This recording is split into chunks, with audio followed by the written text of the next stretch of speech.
Bonjour à tous, bienvenue dans ce podcast. Dans ce podcast, j'avais un petit peu envie de vous partager mes observations et les avantages et les inconvénients de toutes ces vidéos qui tournent sur YouTube et notamment autour du développement personnel. Alors, premier gros avantage, je trouve, c'est qu'on a beaucoup d'informations sur des sujets qui nous intéressent. Alors, de l'information pas de qualité égale, loin s'en faut, mais justement, on peut faire le tri et on peut choisir des youtubeurs qui nous parlent, dont on aime le discours, dont on aime la façon dont ils traitent l'information.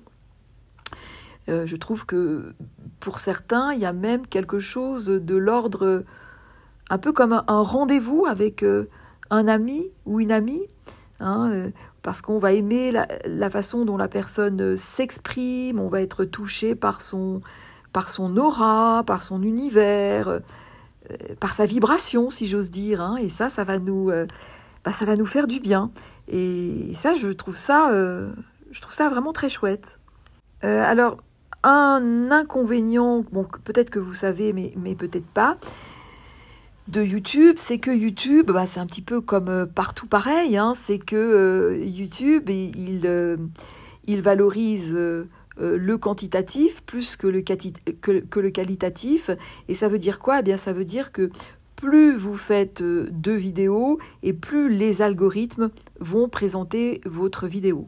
Donc, plus vous faites de vidéos, plus c'est présenté, plus vous avez de vues, plus vous avez de vues, plus c'est présenté, etc., etc.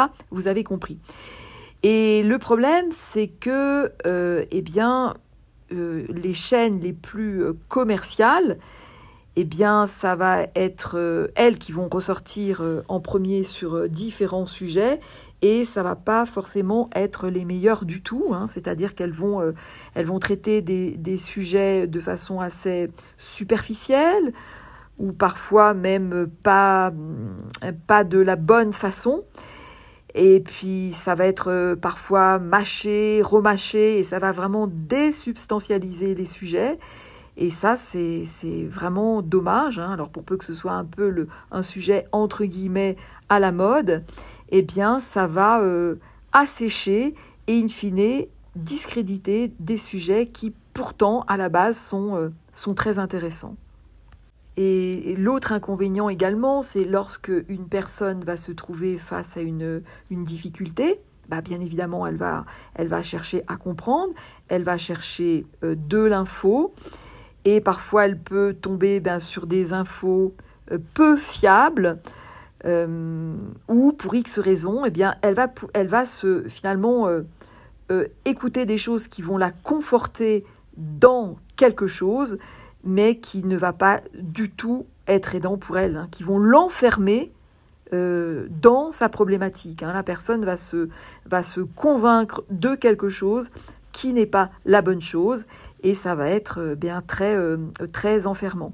Et le problème, c'est que ces personnes-là, lorsqu'elles vont voir des personnes, des personnes comme moi, des personnes ressources, elles vont, au lieu de partir de leur expérience, elles vont partir de ce qu'elles ont compris des différentes vidéos, elles vont parler des différents youtubeurs qui auraient dit ceci, qui auraient dit cela. Et donc là, on est dans un biais, enfin, même au-delà du biais. Et du coup, on va perdre du temps à déconstruire tout ça et à retourner vraiment à l'expérience. On voit parfois à quel point ça se dévoie. Alors vous allez me dire, il y a toujours du biais. Oui, bien sûr, il y a toujours du biais. Mais là, c'est plus du biais. Vous voyez, c'est vraiment, c'est dévoyé au travers des discours plus ou moins pertinents des uns et des autres. Donc vraiment, attention à ça.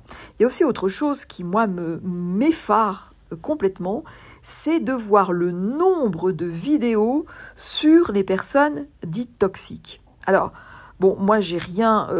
j'aurais vraiment bonne mine de critiquer ça, vu que moi, je fais moi-même des vidéos sur les pervers narcissiques et sur les mécanismes de manipulation. Mais attention, attention, trop de personnes toxiques, c'est très toxique. Hein. Voir des personnes toxiques de partout fragilise énormément.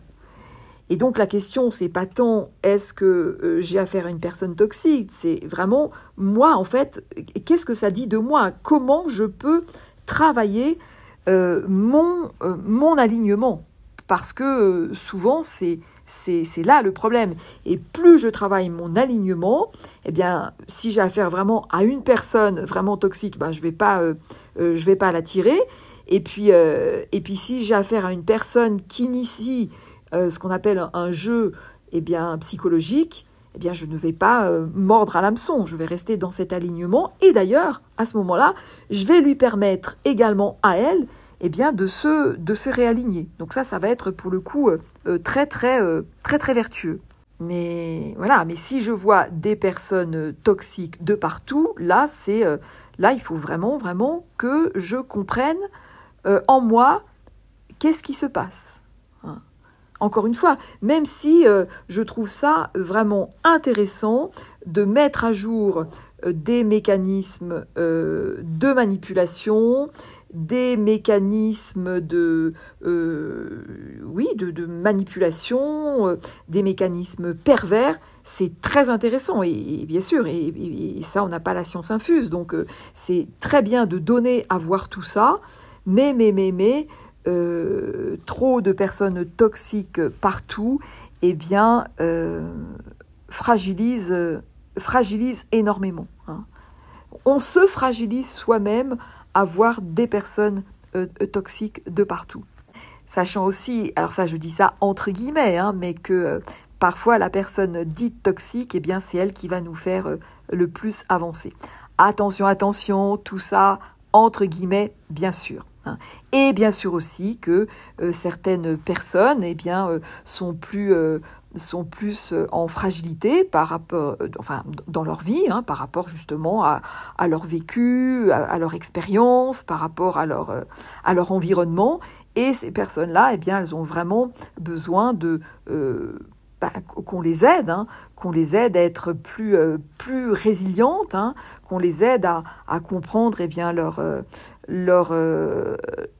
leur fragilité, leur blessure.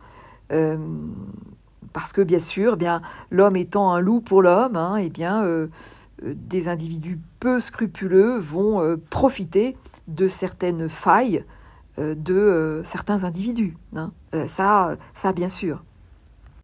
Et voilà. Et puis aussi attention aux sujets qui dérivent hein, dangereusement, hein, notamment par exemple concernant la perversion narcissique, hein, où la personne dès qu'elle fait quelque chose qui de mon point de vue est pas super ok, c'est un pervers ou une perverse narcissique.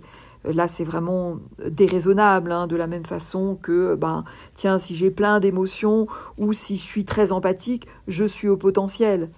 Là aussi, c'est déraisonnable et c'est bon pour personne. Hein, ça n'est pas bon pour la personne qui se met ça en tête et ça n'est pas bon pour les personnes vraiment concernées par les sujets parce que là, encore une fois, ça discrédite complètement la chose. Hein. Voilà. Voilà ce que je voulais vous partager dans cet audio. Ah, ça n'est pas un audio révolutionnaire, hein, mais bon, voilà, j'avais envie de vous partager cela. Et n'hésitez pas à me faire part d'ailleurs de certains sujets que vous aimeriez voir traités en vidéo. Hein. J'étudierai ça avec beaucoup d'attention. Voilà, je vous dis à très vite dans une prochaine vidéo et je vous laisse liker, commenter, partager, vous abonner. À très vite.